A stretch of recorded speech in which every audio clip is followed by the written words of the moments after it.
성경 공부하는 사람들의 무덤이라고 하더라고요.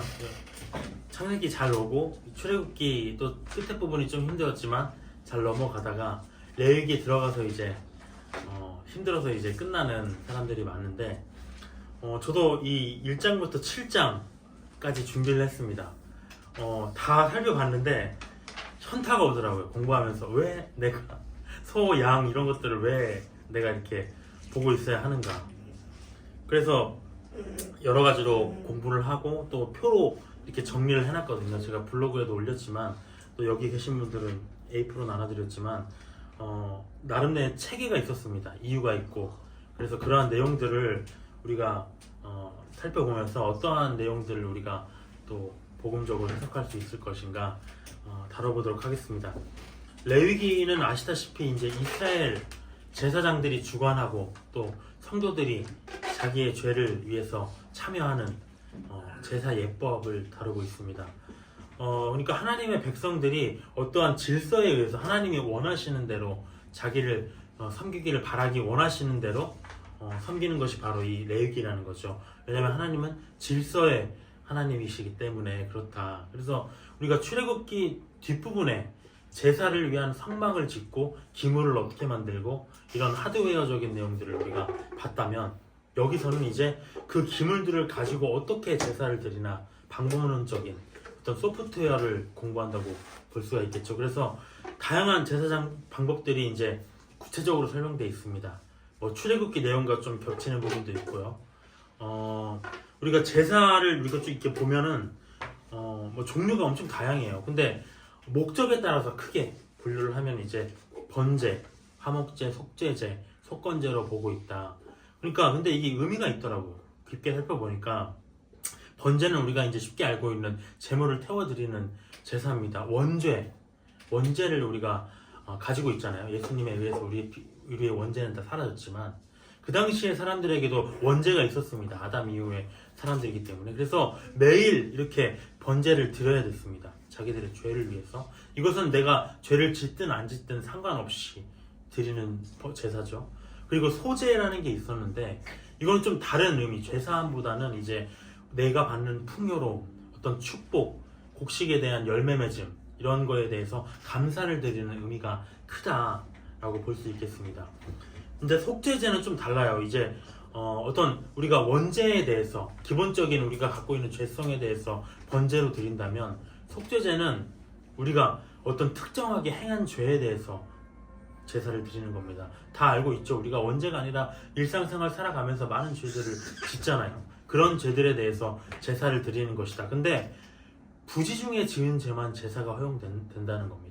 내가 고의로 지은 죄는 제사가 안 되는 거죠. 그럼 어떻게 되는가? 죄사함을 어떻게 받는가? 못 받습니다. 그냥 율법에 따라서 죽어야 돼요. 내가 고의로 지은 죄는. 대신에 부지 중에 지은 죄만 내가 과실이기 때문에 제사를 드려서 사함받는 그런 절차들이 있었습니다. 또 하나님께 대한 친밀한 교제, 감사, 친밀한 교제를 위해서 드리는 거는 화목제라고 하거든요. 하나님과의 관계를 위해서 드리는 거예요. 근데 번제로 이미 하나님과의 관계가 온전케 됐지만 이건 특별하게 뭐냐면 하나님과 교제하는 겁니다. 그래서 나중에 내용이 나오겠지만 어떤 내가 감사할 만한 일이 있을 때, 또 서원하는 일이 있을 때, 자원하는 일이 있을 때, 이것은 기본적으로 내가 죄 속에 있을 때는 이런 제사를 드릴 수가 없어요. 그런 걸 뛰어넘고 어떤 하나님 안에서 내가 일들을 해나갈 때 드리는 제사라는 거죠. 친밀함 속에서 드릴 수 있는 제사다. 또 속건제는 반면에 사람과의 화목을 위한 거라고 볼 수가 있을 것 같습니다. 물론 이제 어떤 잘못을 했을 때 하나님께도 속건제를 통해서 번제를 올려드리지만 기본적으로 플러스된 게 뭐가 있냐면 배상이라는 게 있다는 거죠. 왜? 사람은 물론 하나님께 내가 어떤 사람에게 죄를 지었는데 잘못을 했는데 하나님께 제사를 드려서 죄사함을 받았어요. 근데 그 사람의 마음은 풀리지 않았잖아요. 어떻게 해야 풀리느냐? 자기가 잘못한 것을 다 배상을 해줘야 풀리잖아요. 그러니까 사람과의 화목을 위해서는 속건제가 필요하다 이런 내용들이 있었습니다. 근데 이거와 별도로 이제 만약에 희생시키는 게 코뿔소인가요? 희생시키는 게 짐승이다. 김선우 조용히 하세요. 짐승이다. 그러면 번제라는 거죠. 재물이 짐승이면. 근데 재물이 곡식가루다. 그러면 소제로 또 보고 있습니다. 근데 곡식가루든 아니면 짐승이든지 간에 하나님께 드리는 방법은 다 태우는 거예요. 화제. 그러니까 화제라는 게 따로 있는 게 아니라 방식이라는 거죠. 화제는 냄새를 받으신다는 것. 그래서 근데 이것과 별도로 태우는 게 아니라 붓는 게 있습니다. 포도주나 기름을 붓는 것은 이제 전제라고 하는데, 이거는 별도로 드리는 게 아니라 번제나 소제를 이렇게 태워서 드릴 때 부수적으로 함께 드리는 게 바로 전제다. 이렇게 기름과 포도주를 제물에 부어가면서 드리는 게 전제다라고 볼 수가 있겠습니다. 왜 배우는지 모를지라도 한번 쭉 언제 다시 보겠어요. 주님 오실 날에 레위기를 다시 깊게 볼 일이 없을 수도 있는데 한번 자세히 한번 보겠습니다.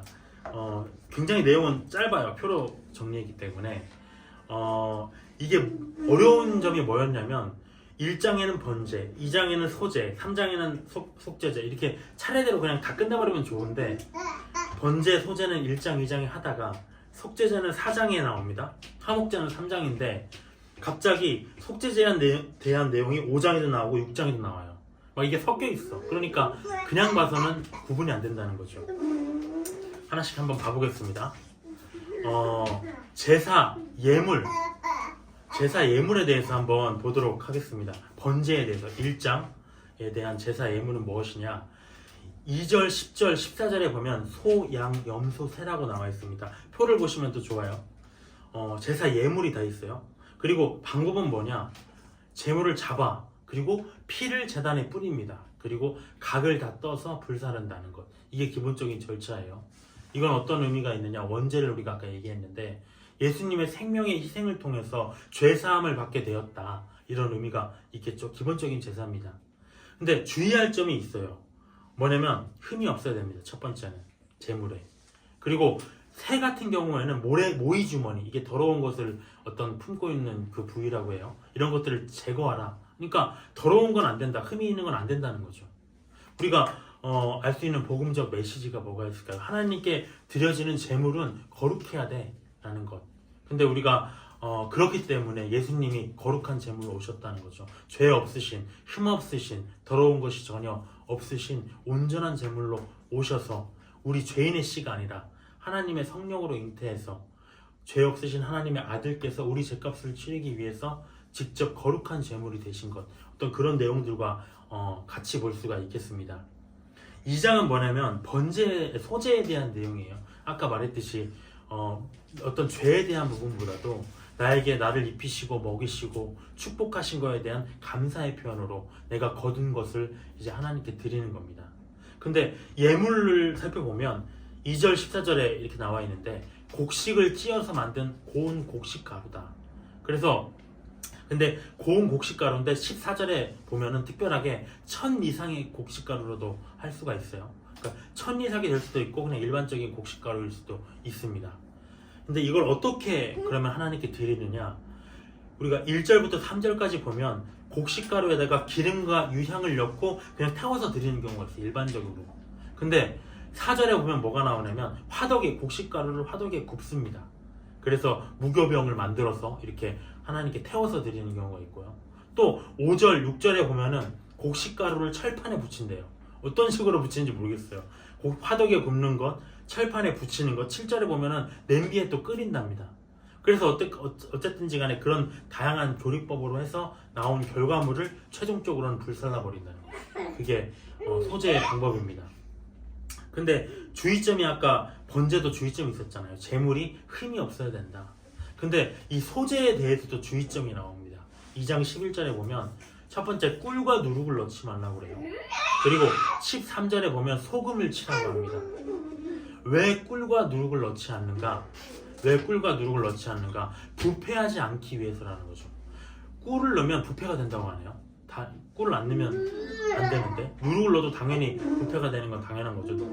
그 썩게 하는 걸 넣었으니까. 근데 우리가 자세히 살펴보면 꿀과 누룩은 또 어떤 특징이 있냐면 육신의 만족이에요. 사실 꿀을 넣으면 맛있고 누룩도 우리가 맛있게 하기 위해서 이걸 넣어서 불리는 거잖아요. 그러니까 육신의 만족을 위해서 넣었는데 이게 썩게 한다는 거죠.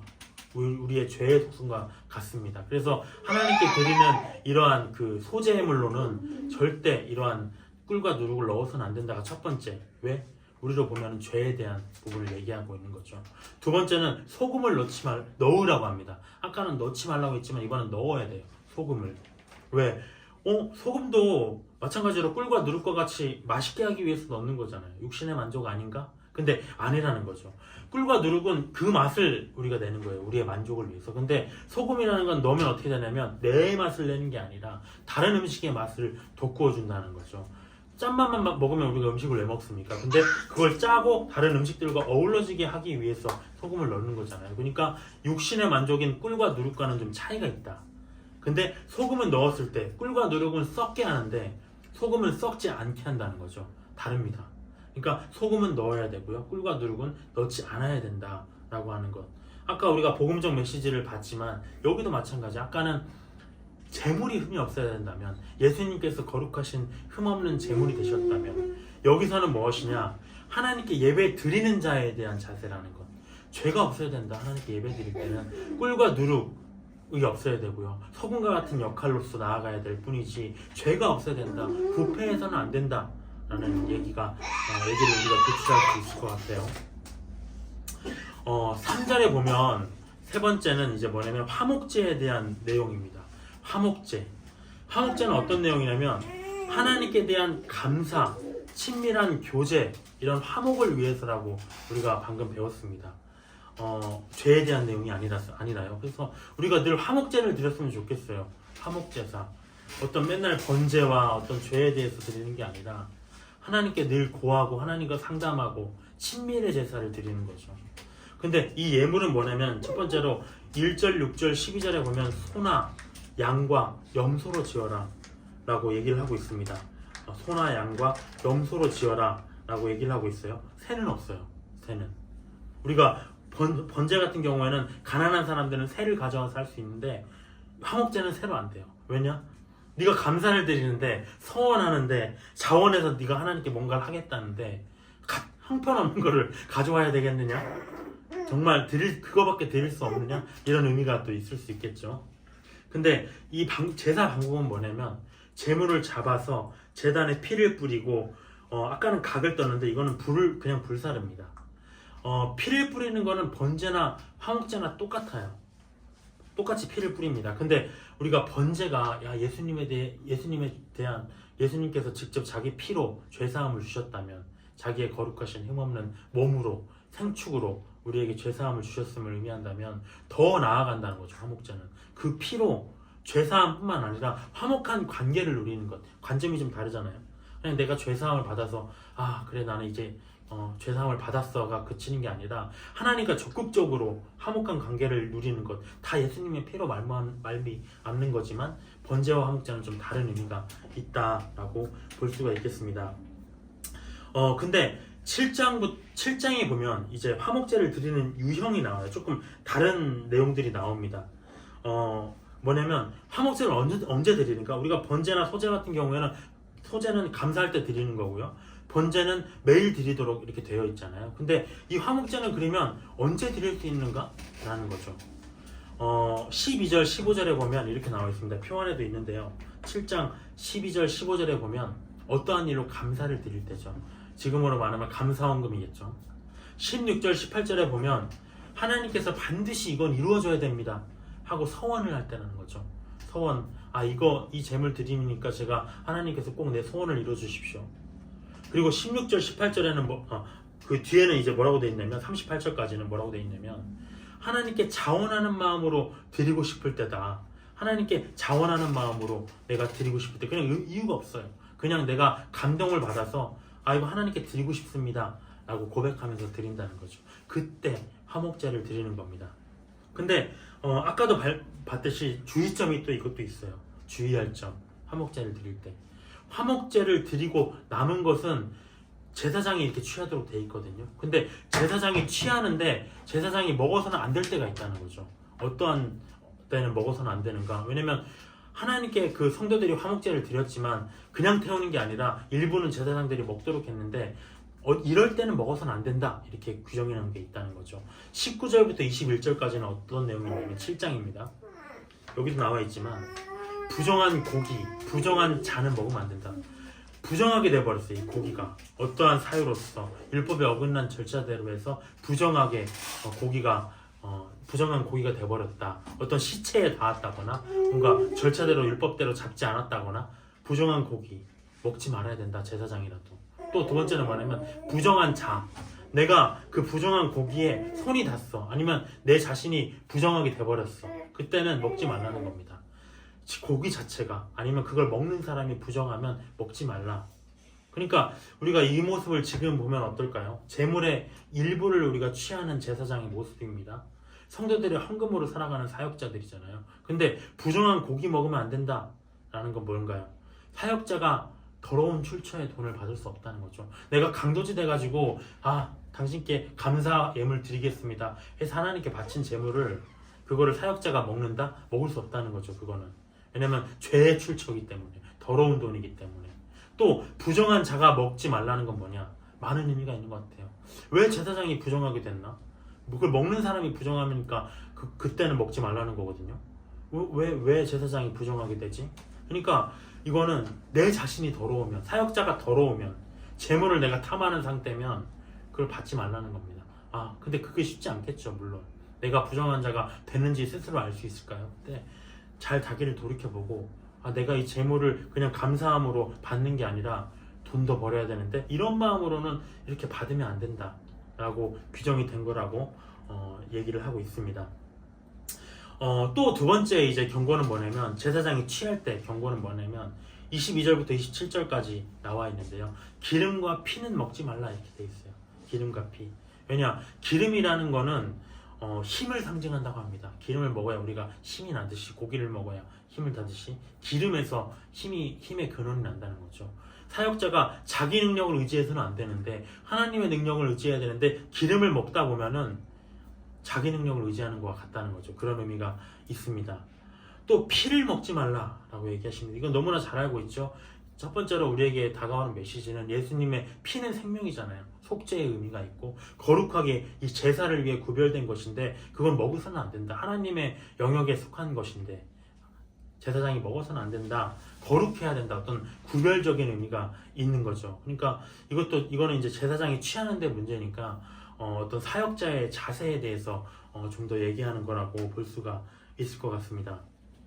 그리고 이제 그 7장 뒷부분에 28절부터 36절까지는 이제 하나님께 바쳐진 제물 중에서 제사장이 어떤 것을 가질 수 있는 것인가 구체적으로 얘기하거든요. 뭐 오른쪽 넓적 다리를 가진다든가 가슴을 가진다든가 이런 부위에 대해서 얘기를 하고 있습니다. 여기까지가 이제 화목제였어요. 화목하게 하는 하나님과 친밀한 교제로 드리는 제사였다면 이제 속죄제가 조금 깊이 있게 되어 있는데 더 재밌더라고요. 속죄제는 4장하고 6장 24절부터 30절까지가 속죄제에 대한 내용입니다. 4장에 먼저 보면은 아까 말했듯이 특정한 죄에 대해서 지금 사함을 받기 위해서 드리는 제사입니다. 근데 2절에 보면 4장 2절입니다. 이스라엘 자손에게 말하여 이르라. 누구든지 여호와의 계명 중 하나라도 그릇 범하였을 때 이렇게 되어 있다는 거죠. 계명 중 하나라도 잘못 범했을 때 이 제사를 드리는 것이다. 특정한 번제가 아닙니다. 원제랑은 다른 차원이에요. 그리고 13절, 22절, 27절에 보면은 부지 중에 범한 죄만 이 제사가 허용된다 이렇게 되어 있습니다. 과실로 범한 죄, 고의로 범한 죄는 제사를 통해서 사함을 받지 못합니다. 율법에 따라서 그냥 죽어야 돼요. 다 규정되어 있잖아요. 남의 돈 훔친 자는 뭘 하고 다 규정되어 있습니다. 그렇게 예수님의 보혈, 근데 예수님의 보혈은 어떤가요? 사실은 우리가 고의로 많이 짓는 죄도 고의든 과실이든 그러면 안 되지만 사실 예수님의 보혈 안에서는 완벽한 속죄를 다 이룰 수 있습니다. 짐승의 피로는 이처럼 불완전하다는 거죠. 일부만 사함을 주는. 그리고 이제 뒤에 부분은 4장 뒷부분은 조금 제대로 구분이 되어 있는데 표를 보시면 더 좋을 것 같아요. 속죄의 주체가 누구냐, 그리고 누가 죄를 지었느냐, 거기에 따라서 제사 예물과 방법이 다 다릅니다. 3절부터 12절까지는 제사장의 죄예요. 제사장이 과실로 죄지었을 때예요. 목회자 사역자가 과실로 죄지었을 때죠. 3절에 보면 만일 기름 부음을 받은 제사장이 범죄해서 백성의 허물이 되었으면, 허물을 얘기합니다. 제사장이 잘못 부지중에 죄를 지었다면, 부지중이란 말은 없어요. 이 뒤에는 따로 그 내용은 또 말씀드리겠습니다. 제사장이 죄를 지었을 때는 어떻게 하느냐, 예물이 뭐냐면 숫소라고 합니다. 숫소. 소가 가장 제물 중에 귀한 것 같아요. 그 다음에 염소와 어린 양, 새, 이런 순인 것 같습니다. 제사 방법은 뭐냐면 제물을 잡아가지고 피를 성소 안입니다. 성소 안에 휘장 앞에 딱 뿌리고, 성소 안에 분향단도 있잖아요. 향을 올려드리는, 거기에다가 그 분향단 모서리 사면이 있는데 거기에 뿔들에 그 피를 바리라고 합니다. 그리고 마지막으로는 그 피를 갖고 나와서 성막의 뜰에 있는 번제단 밑에 그걸 쏟아가지고 다 불살라 버려라. 먹지 못합니다. 이 특징은 뭐냐면 먹지를 못해요. 남은 것들을. 이게 뭐라고 하냐면 피가 성소로 들어가는 속죄제라고 합니다. 뒤에 나중에 설명을 드릴게요. 피가 성소 안에서 뿌려졌다는 거예요. 뭔가 그만큼 책임이 느껴지는 느낌이죠. 그러니까 귀하다, 중대한 범죄다. 왜냐, 제사장의 범죄이기 때문에 피가 하나님 앞에까지 이 제사가 드려져야 돼요. 그냥 밖에서 드릴 수 없는 거예요. 굉장히 중대한 문제이기 때문에. 그리고 그 남은 고기들을 먹지 못합니다. 먹지 못하도록 되어 있습니다. 전체 다 불살라 버려라. 어떤 책임성을 느낄 수 있죠.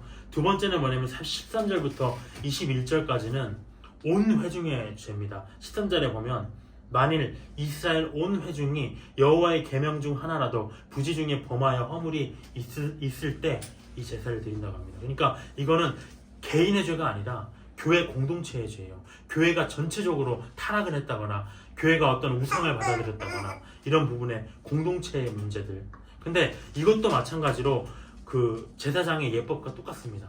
똑같이 성소 안에다가 그런 피들을 뿌리고 그 남은 고기를 전부 다 불살라서 먹지 못하도록 했습니다. 근데 여기에서 다른 건 딱 하나예요. 그 제물에 대해서 장로, 대표가 나와가지고 우리 공동체의 죄를 이 제물에 전가합니다. 안수의식이 있어야 된다는 거죠. 아까 제사장은 없었어요. 근데 이 장로는 그런 역할을 해서 번제를, 제물을 드리도록 얘기를 하고 있습니다.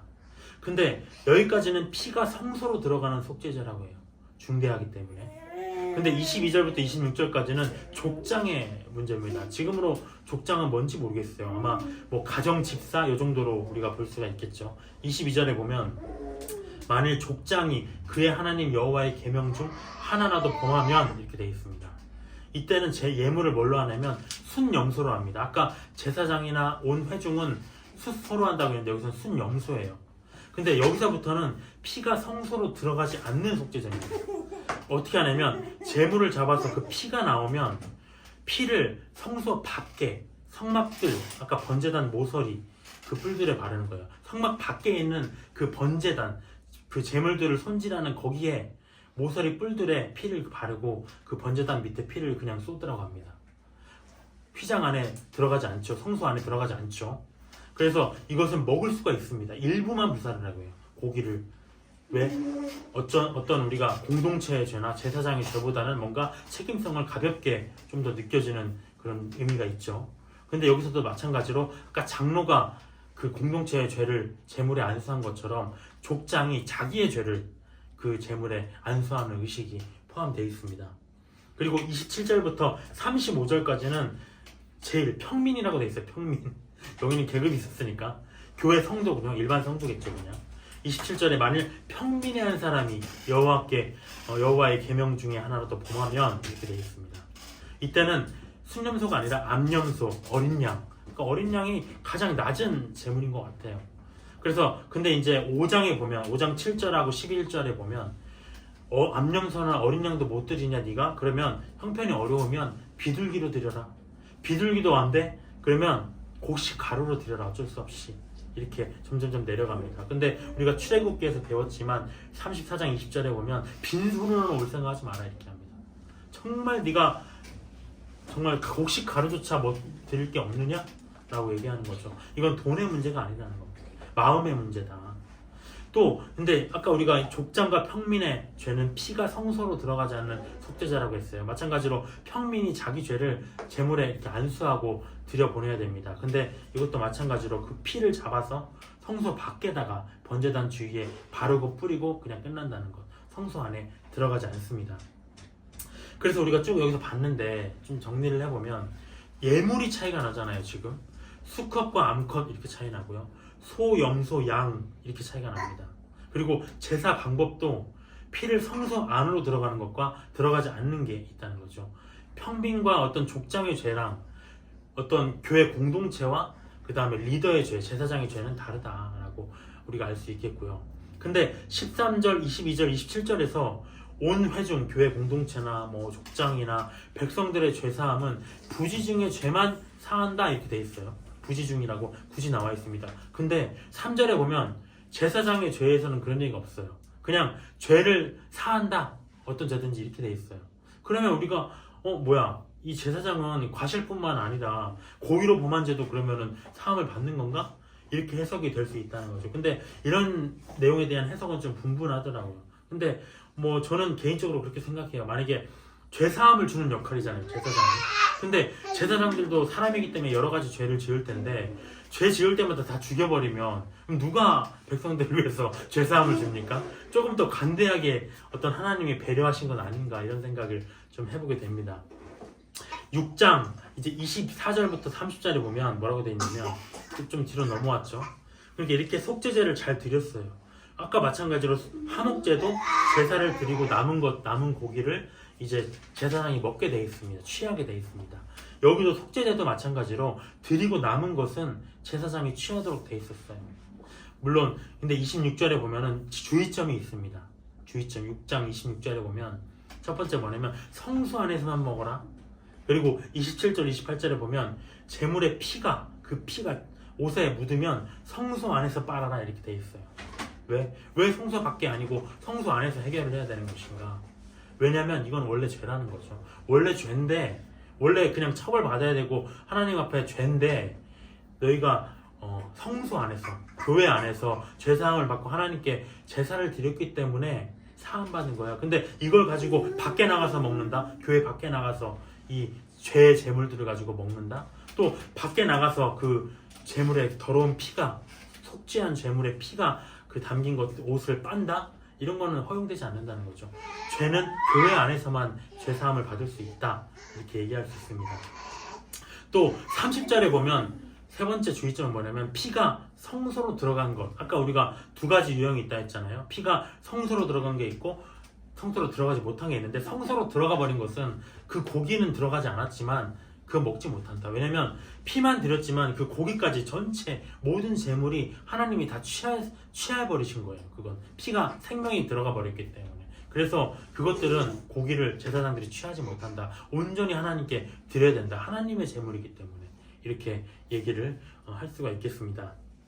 이제 속죄제로 봐볼게요. 속죄제를 드리는 유형입니다. 아까 화목제는 우리가 감사할 때, 서원을 드릴 때, 자원할 때 드린다 했는데 속죄제는 그러면 언제 드릴 수 있는가? 이 내용들이 나와 있어요. 5장 1절부터 13절까지 그 내용들이 나와 있는데 조건은 뭐냐면 일단 다 부지중에 과실로 범한 죄여야 돼요. 첫 번째 1절에 보면 누군가 형제 5장 1절입니다. 누군가 형제를 저주하는 소리를 내가 들었어. 근데 그냥 뭐 고발하지 않고 묵이네. 왜냐면 뭐 남의 일이고 그냥 뭐 죄이니까 죄인가 그게 뭐 남의 일 내가 들었는데 자기가 알아서 하긴 하겠지. 그렇게 그냥 넘어갔을 때는 그게 부지중에 범한 죄로 해결돼서 속죄제를 드려야 되는 유형이 들어간다고 합니다. 그래서 저도 뭐 아까 말씀드렸지만 사무실에서 막 싸우고 그래요. 어떤 사람이 어떤 사람에게 또 그 안 좋게 하고 있고 그 상황에 대해서 저는 개입하고 싶지가 않아. 나 살기도 바쁘고 힘들어. 근데 그걸 개입해줘야 되는 건가? 이분은 나한테 와서 계속 상담을 해. 힘들다. 그럼 어떻게 해야 되는 것인가? 이런 생각을 해요. 근데 이걸 보면서 또 고발하지 않고 묵인하면 안 된다 라고 얘기하는 겁니다. 왜냐면 형제에 대한 어떤 사랑의 문제이기 때문에 이것은 그냥 넘어갈 수 없는 문제인데 네가 묵인한다면 그 사람을 죄 없다 하지 않겠다 라고 얘기를 합니다. 두 번째는 뭐냐면 2절부터 3절까지인데 그러니까 바닥에 깔아야 될 것 같아요. 2절부터 3절까지인데 자기도 모르게 부정한 것들을 직접 만졌거나 아니면 부정하게 된 자에게 닿았을 때는 속죄제를 드린다고 합니다. 당연한 거겠죠.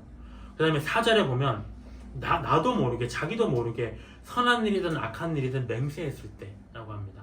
내가 이거 반드시 뭘 할 거야. 악한 일을 도모했든 선한 일에 대한 맹세든 맹세하지 말라고 했잖아요. 내가 그런 거를 근데 부지중에 지었을 때 알고 지면 안 되겠죠.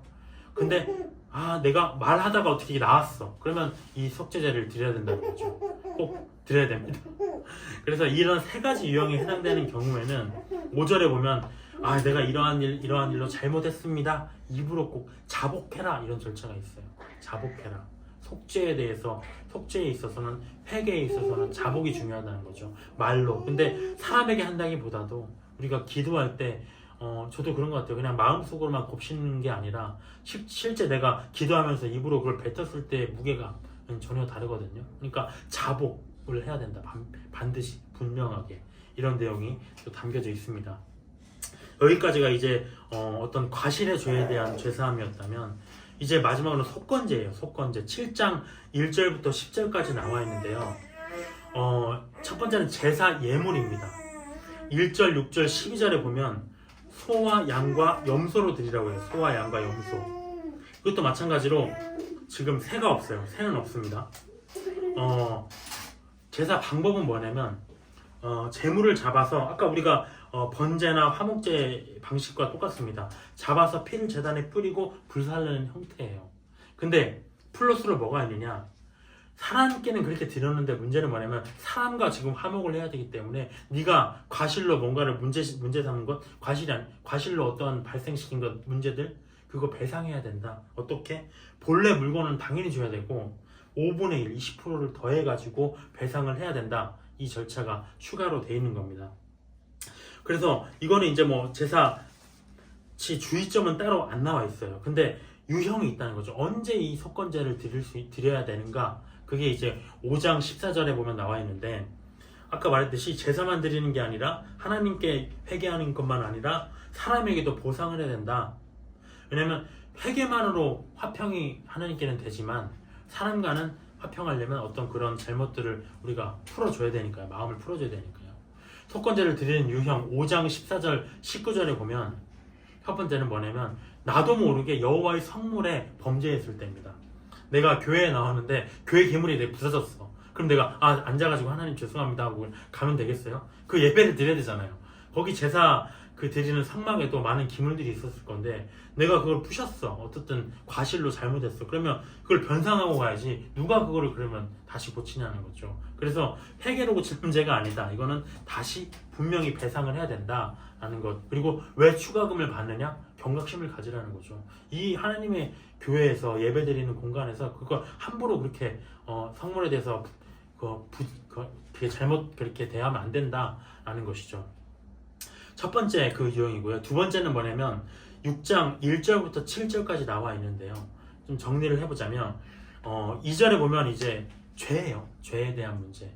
첫 번째는 뭐냐면 횡령했을 때 남이 맡긴 것을 가져서 2절에 보면 남이 맡긴 것을 가졌을 때입니다. 남이 나한테 줬는데 횡령이죠.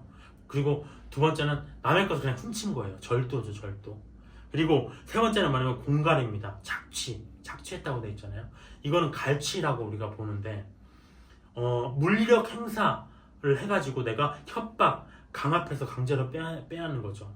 물리력으로 폭력을 행사하지 않고. 근데 만약에 물리력, 폭력을 행사했다 그럼 강도가 돼버리는 거예요. 그 사람을 막 칼로 위협했다거나 때렸다거나 이래서 뺐었다는. 근데 그건 아니고 정말 협박하고 강압적으로 해가지고 받는 것.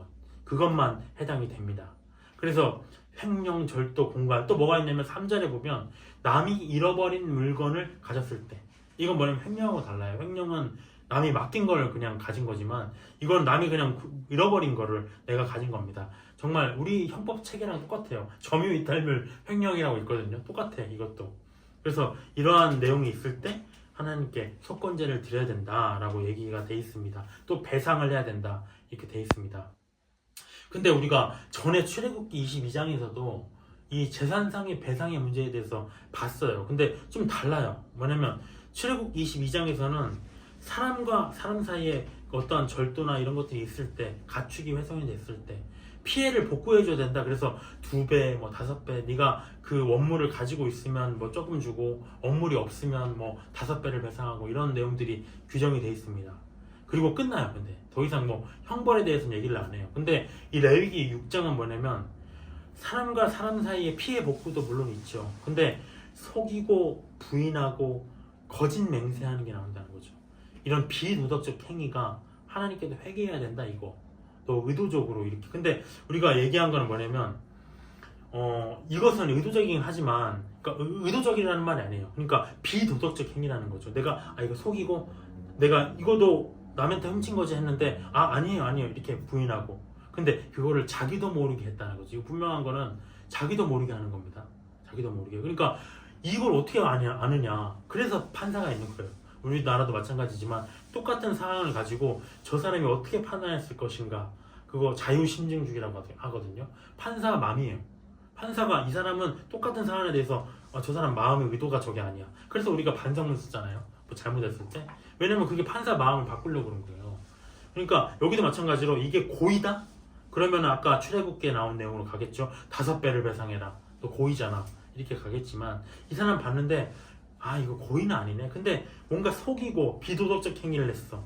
막 부인하고 막 거짓 맹세하고. 근데 그게 죄인지도 모르고 어떻게 해서 죄인지도 모르고 이렇게 하는지는 우리는 몰라요. 근데 판사는 그 내용들을 확인을 해서 이거는 뭐 완전 고의는 아니고 의도적으로 이렇게 한 건 아니고 그냥 속건죄로서 끝내면 되겠다. 너는 하나님께 그 비도덕적인 행위에 대해서 회개하시고, 또 하나는 뭐냐면 배상도 하세요. 이렇게 얘기를 하는 겁니다. 근데 이 구체적인 사안들은 사실은 재판장이 판단을 하는 것이다 라는 것. 오늘 내용들의 이제 결론입니다. 그래서 이 7장까지 빨리 끝내버리고 싶었어요. 이렇게 달려버리고 싶었어요. 근데 조금 이해가 되는지 모르겠어요. 근데 사실 죄사함을 받을 수 있는 것, 우리가 주목해야 될 거는 부지 중에 알지 못해서 과실로 라는 거죠. 고의로 범한 죄는 의도적으로 알면서도 막 이렇게 하는 거는 형벌을 받아야 된다는 거예요. 율법에 따라서. 만약 그렇게 우리에게 그러한 율법이 있었다면 살아남을 수 없었겠죠. 근데 이렇게 엄숙하고 복잡한 예법들을 우리가 봤지만 참 우리는 참 예배 드릴 때 편하게 드리잖아요. 지금 보면은 그냥 지하철 타고 오는 게 힘들어서 그렇지, 이 지경까지 가게 되더라도 제사 드리면서 현타 오지 않았을까라는 생각이 들어요. 이렇게 맨날 각을 뜨고 하는 것. 근데 유대인들이 이렇게 그래서 제사를 드리면서 아마 저는 그때 이해가 가더라고요. 이들이 이렇게 열심히 했기 때문에 이걸로 자기들이 구원받는다고 생각할 수밖에 없겠구나 라는 생각이 들어요. 그래서 믿음으로 구원받는 거야 했을 때 자기는 이해가 안 가는 거죠. 그래서 근데 우리가 알다시피 히브리서 9장에는 나와 있습니다. 레위기를 공부하니까 이 구절들이 조금 더 의미 있게 이제 다가오는 것 같아요. 한 9장 한번 보고 읽고 제가 마쳤으면 좋겠습니다. 9장에 보면 이제 이 다음에 이 레위기를 배운 다음에 이걸 보니까 조금 이해가 더 가는 것 같아요. 마음이. 하나님이 어째서 우리에게 예수를 주셨는지 9장 9절에 보면 이 장막은 현재까지의 비유다. 이에 따라 드리는 예물과 제사는 섬기는 자를 양심상 온전케 할 수 없다. 제사를 드리는 제사장조차도 다 백성들을 위해서 제사 드리지만 자기들도 온전하지 않다는 거죠. 10절에 보면 이런 것은 먹고 마시는 것과 뭐 제사장에게 남은 걸 먹고 뭐 이런 내용들, 여러 가지 씻는 것과 짐승을 어떻게 깨끗하게 씻고 각을 뜨는지, 이런 것들은 육체의 예법일 뿐이다. 근데 개혁할 때까지 맡겨둔 것이다. 복음으로 개혁할 때까지. 11절에 그리스도께서는 장래 좋은 일의 대제사장으로 오사 손으로 짓지 아니한 것, 창조에 속하지 아니한 더 크고 온전한 장막으로 말미암아 염소와 송아지의 피로 하지 아니하고 자기의 피로 영원한 속죄를 이루사 단번에 성소에 들어가셨다는 겁니다. 13절에 보면 염소와 항소의 피와 암송아지의 죄를 부정한 자에게 뿌려서 육체를 정결하게 하여 거룩하게 할 수 있다고 하는데, 하물며 영원하신 성령으로 말미암아서 흠없는 자기를 하나님께 드린 그리스도의 피가 어찌 너희의 양심을 죽은 행실에서 깨끗하게 하고 살아계신 하나님을 섬기지 못하게 하겠느냐는 거죠. 짐승으로 드린 피도 너희가 거룩하게 된다고 성경에 기록되어 있는데, 하나님의 아들 예수의 피가 너희들을 어떻게 행실에서 깨끗하지 하지 못하겠느냐, 하나님을 어떻게 더 온전하게 섬기게 하지 못하겠느냐라고 얘기를 하는 겁니다. 그러면서 15절에 이로 말미암아 그는 새 언약의 중보자다. 복음의 제사장이 됐다는 것. 이는 첫 언약 때에 범한 죄에서 속량하려고 죽으사 부르심을 입은 자로 하여금 영원한 기업의 약속을 얻게 하시려고 이렇게 주께서 죽으셨다라는 라는 것입니다. 그래서 레위기 보면서는 다른 건 없는 것 같아요. 어쨌든지 간에 믿음이 좋다. 힘들고 지치고 오는 게 피곤하고 해도 믿음이 좋다. 만약에 율법이 있었다면 다 우리는 죽습니다. 절대 그걸 완벽하게 해낼 수 없고요. 그래서 예수님의 은혜가 얼마나 큰지, 얼마나 그의 명예가 쉽고 가벼운지 다시 한번 생각해보는 계기가 됐습니다. 기도로 마치겠습니다. 주님, 오늘 복잡한 여러가지 주께서 주신 예법들을 살펴봤습니다. 하지만 이것들은 이미 복음이 오심으로 인해서 개혁당한 것들입니다. 개혁되어서 이제는 우리 앞에 사문화된 것들입니다. 오직 주의 믿음 안에서 우리가 구원을 받을 것입니다. 믿음으로만, 우리가 행위가 아니라 어떠한 행위로도 주 앞에 의로울 수 없고 오직 믿음으로만 구원을 받는다는 것입니다. 그것이 얼마나 큰 복인지, 얼마나 큰 축복이요, 얼마나 큰 주님의 사랑인지 우리가 느끼는 시간 되게 하여 주옵소서. 그리하여서 믿음을 소홀히 하지 않고 직접 제물대사 죽으신 예수의 피를 소홀하게 여기지 말고 오직 온전함 속에서 주를 더욱 사랑하는 제사를 드릴 수 있는 우리가 될 수 있도록 우리의 마음과 생각들을 붙들어 주시옵소서. 이 시간을 감사드리며 살아계신 우리 주 예수 그리스도의 이름으로 기도드렸습니다. 아멘.